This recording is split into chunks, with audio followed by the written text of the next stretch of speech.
So I don't know whether any of you watched the Jack Hargreaves show, which ran from 1955 or something to 74. It was called Out of Town, and this was a guy who, beard, pipe, sat in his shed and explained how to fix things and how things used to work in the old days in England. And sometimes he'd get on his horse and carriage and he would go around the lanes of Somerset and Wiltshire, stopping at pubs and talking to farmers and working out how to do things, how things were done. You know, how you would, do wood turning, or how would do bit of metal work or something, fix a hinge. It was amazing. It really was about, it appears to be like a simple life when you look at it. And it's very seductive, this idea of a simple life. But a simple life wasn't something that we relegated, to a sort of agricultural time, a kind of pre-war time. Actually, it was possible to have something resembling a simple life until quite recently. And now it's impossible. And I want to talk about why it's impossible and what we've lost. So I've mentioned some of these things before, but as a way of introduction, there was a way of having a simple life back in the 70s and 80s. It was quite simple, really. Things were affordable. Energy, rents. I was living in London in the 90s, and I was renting an apartment overlooking the River Thames in central London, and I was a student. So, I mean, what does that tell you? I think I was paying €400 equivalent, £400 a month. Now, that flat I was living in, you'd probably be paying €2,000 a month. So, that's what's happened. And it wasn't just me getting lucky. I mean, all of the people who were at the university there at the time were all living out of the college and just in their shared places in London, central London. It was affordable. Energy bills were cheaper, food bills were cheaper. And then if you wanted to go out, have a pizza and a beer, that was all possible. You could have quite a simple life. Before that, benefits were relatively, I wouldn't say they were generous, but you could get by on 30, 40 quid a week, actually, if you got your housing benefit. But this isn't about people on benefits. This is about people who want to work in relatively stress-free, pleasant jobs. And that's what jobs were. You could get a job as a clerical worker, or, you could answer telephones in an office, or you could do filing, or you could do sort of admin work, or you could work outside in the parks departments. This is when the parks departments were not privatised and it was just a public service work. It wasn't extremely well paid, but you could afford to rent a flat and you could afford to go to the pub and you could afford food on the table and you could have quite a simple life. You could also nurture any creative ambitions you had. As I've said before, nearly everybody I knew was in a band during the 80s and 90s. Or they were pursuing some sort of creative pursuit and with a hope of sort of taking it full time and sort of doing part-time work or whatever in the interim. That's all completely gone. There's only two things that happen now if you try and lead this simple life or try and drop out. It depends on how much money you've got, because having a simple, stress-free life, I mean, working, but being able to just afford the basics, being happy within yourself, is something that only the super rich can have. And if you try it, it's a death sentence. You'll be in the gutter in just one little stroke of bad luck and you're finished. And that's not if you're sort of at the bottom. That's if you are in a low-paid job, or you're not a skilled worker who can easily move from job to job. We know what it's like. So why am I talking about the idea of just being able to opt out a little bit? To opt out, to say, no, I don't want to be, salesman of the year. I don't want to be a nuclear physicist or a top lawyer, or I don't want to be a city trader. I don't want to. I'm not interested. I'm happy to work, and I'll work 40 hours a week. I might even work 50 hours a week. But in return, I don't want that to completely eat my soul, and I want to be able to. If I'm working full time, I want to be able to have a simple existence. It's not possible anymore. Okay, so why am I talking about this? Well, I'm talking about it because I think we're living in an insane world. We probably have been for some time, but now it's really acute. I mean, clearly it's insane.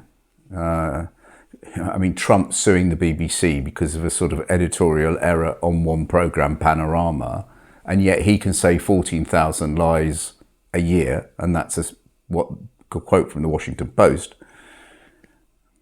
The fact that the Daily Mail, a newspaper like that, which I think is the biggest read newspaper in the world, is nothing but a right-wing propaganda sheet.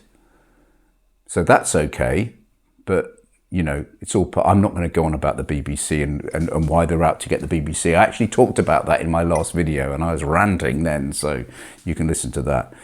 But we're living in an insane world. You only have to see what's happening. There are 5 or 6 billionaires who control nearly all of the media, most of the commerce, which is Amazon, and all the public forums, pretty much. And so it's like that bloody film They Live, that John Carpenter film They Live. I mean, it's that oppressive what is going on. For most people, nothing makes sense. And why does nothing make sense? Well, there's all sorts of reasons, but a lot of it is to do with the fact that they can't understand the impoverishment of their own existence. Nobody's reading books anymore. I think there's a new book out by Niall Ferguson, the historian, on how he believes that we are reverting to a kind of a sort of literary poverty. We're becoming, he says, barbarians. That's the word he used. I think there's like 50% of Americans haven't read a book in the last, I can't remember what it is, 2 years, 10 years, something like that. Reading books isn't just something, another alternative. Reading books offers a whole different perspective on life. It's the only way we can really get into somebody's head and sit there for a while and understand what's going on. You'll never understand what's going on in somebody's head if you watch YouTube videos. That's not going to happen. So I think it's a mad world. You might not agree. You might think it's the same world, and you might think that this is a natural progression into a kind of super tech existence where we live a kind of virtual lives. I don't know, whatever. I'm entitled to my opinion, and I think it's an insane world, and I know there's many people who agree with me. We now have to pay a tech tax. Average family pays a tech tax of €2,000 a year. There's no way out of it. This is because there are corporate monopolies who are charging you for your essential mobile technology and internet connection, which you can't do without. It's even in the Human Rights Act that it's a human right now to have access to the internet and to have a mobile phone, because the mobile phone is your gateway to your bank, to your personal identity, and to everything else that apps do, of course, to getting around with Google Maps. There's no way out of it. These are costing €30 a month per person. If you've got 4 in a family, that's €120 a month in mobile fees, or let's call them mobile penalties, plus on top of, and they're all in cohorts with each other, of course. If you actually look at the deals on internet and mobile phones, you'll find that they're all exactly the same. It's a cartel. Of course, they'll tell you it's not a cartel. There are normally only 2 or 3 of the major players in each country. It's literally a license to print money. We can't do without this tech. On top of that, you've got your internet connection. And now, of course, you need ever increasing broadband or fiber optic technology in order just to watch the fucking television. So, we're looking at about $2,000 a year for a family. And that's just like a tax. You've got to pay it. And you're paying it to private companies. They're just taking your money and they're becoming extremely wealthy. They're becoming billionaires. And their shareholders who do nothing are laughing all the way to the bank as well. Whereas you've got to fork out every month just so you can look at your bank account, just so you can watch TV. It's all happened by stealth, but there you go. It's a crazy world. And it's crazy also because we're totally and utterly delusional now. We're delusional unto death and we're delusional about death.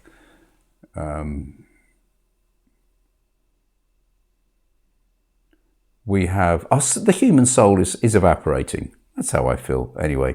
And so what's this got to do with dropping out? Well, because not everybody wants to buy into this. Some people would like to kind of take a step back, and it used to be called dropping out. And you used to be able to do that.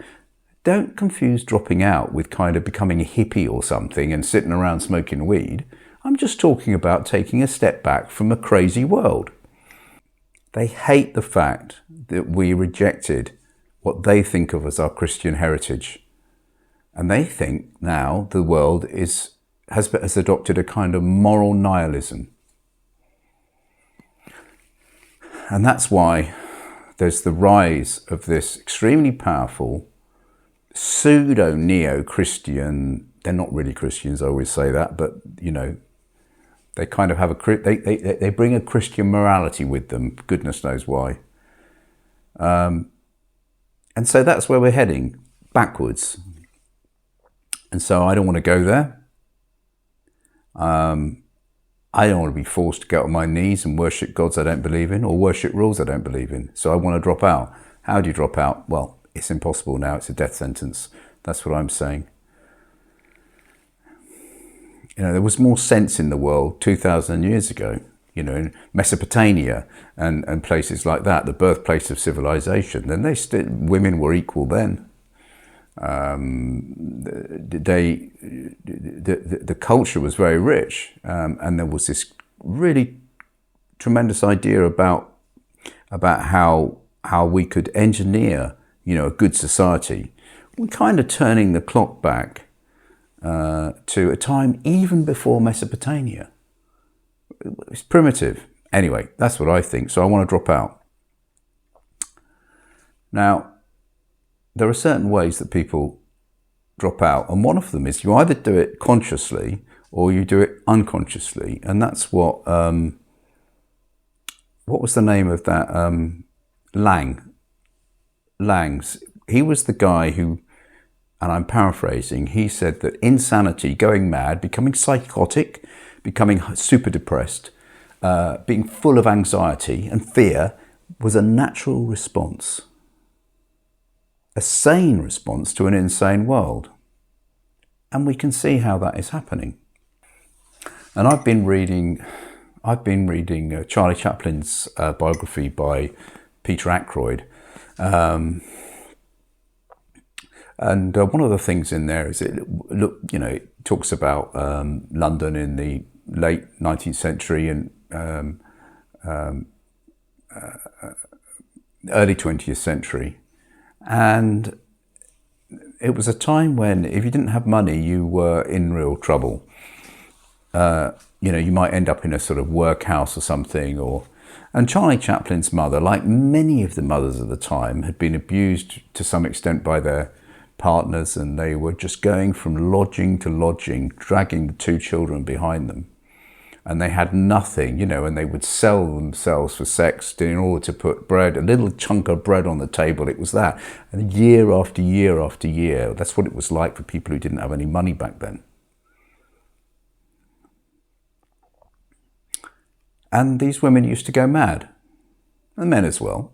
But in this story, Charlie Chaplin's mother, they were sent to these, extremely unpleasant mental institutions where they were just knocked up, they were just basically locked up and fed, And it was full of mothers who were in there. Why were they in there? They weren't in there because they had some form of organic disease. They were there because the intense brutality of their existence had sent them insane. So, and it's the same if you read Celine's book, Journey to the End of the Night, about Paris, or George Orwell's book, Down and Out in London and Paris. You can see the same pattern, people going insane because of impoverishment. And it's happening now. If you're brutal with people, then they will go mad. Now, you don't want to go mad. I don't want to go mad. Which is, according to Laing, a sane response to an insane world. But I would like to back off from the horror. But now, I can't get a nice little job that will pay the rent. I can't get a job brushing sand off a beach if I want to. The sand gets blown in and I blow it off, and I get rid of it with a brush. And I'm paid a daily wage, which will enable me to have a small place and be able to eat. Of course, I use the beach sand thing as a metaphor, but it could just be any. There are no jobs like that anymore. Everything has to be super stressful. I know from experience, if you're working, if it's not hurting you, then somebody thinks there's something wrong with the job. And even jobs where you're qualified, which should be, if not enjoyable, manageable, like teaching, being a doctor, they're all committing suicide and leaving the profession as soon as they can. So it's an insane world. It's the world we live in. Just in case any of you are thinking, well, hang on a minute, what about these digital nomads? They've dropped out, haven't they? Well, do you know what? I think they're a figment of Instagram's imagination. I don't think they really exist, these nomads. I think they're there for Instagram. Nobody really wants to just wander around the world aimlessly, just sitting on a beach, drinking a Bacardi out of a coconut and then fiddling around on their Apple laptop. It's not real. It's not real. So that's not real dropping out. I'm talking about you live in a town like Bournemouth, and you want to sort of step back from the insanity.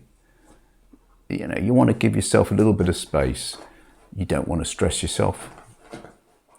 You don't want to compete. You don't want to die early. So what does that person do?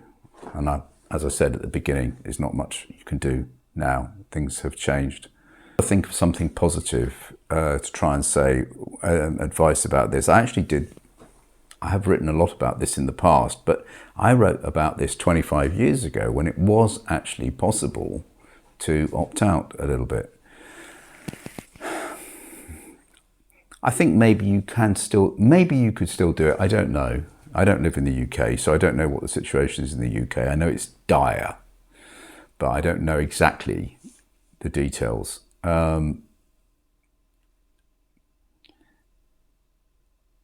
I don't know about communes. I don't know about shared housing. I don't know about cooperative housing. I don't know whether or not that is a solution to finding, a stable place to live. I don't think part-time or seasonal work works over there. You simply don't earn enough money to pay just for to get through the day. I think seasonal work is normally backbreaking. And then you end up in the benefit system for long periods, and that is no holiday. Often benefit systems are quite terrorizing, really.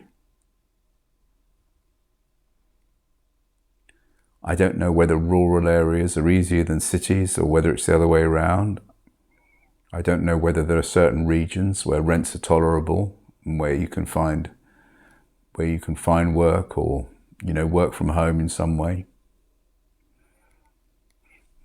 Maybe it's possible, but it's not something that's easy. In other words, you have to fight really hard for it. And of course, in the UK, there's no longer the option to go to Spain or Portugal or France